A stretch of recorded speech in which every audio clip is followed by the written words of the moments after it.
What's so special about August, Sam? Hello there, Vani. Well, I think it has to do with the old adage that investors focus more on their TANs and their portfolios.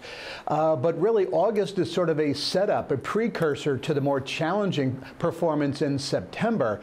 And I think that has more to do with mutual fund window dressing because their fiscal years tend to end in October. So let's get rid of the dogs in September. This way, we don't have to show that we made some bad moves prior to reporting to our shareholders.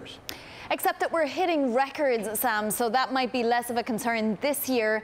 And with Washington so volatile, will investors be inclined to make changes in August this year? Well, I think you're bringing up a good point that really it's just a reminder that Washington or politics makes for great headlines, but it's the economy and the fundamentals that really drive the bottom line.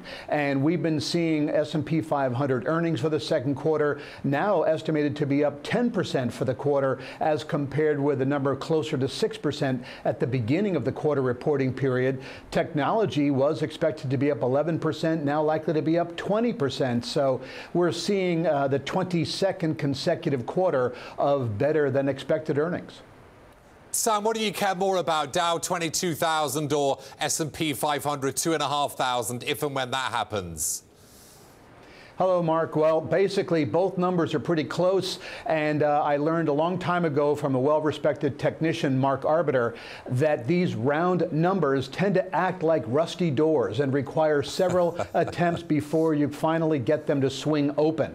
So, yes, we could close above 22,000 on the Dow. We could close above 2,500 on the S&P 500 fairly soon. But once we do, that could be reason for investors to digest some of these gains and then take a running start at those levels once again.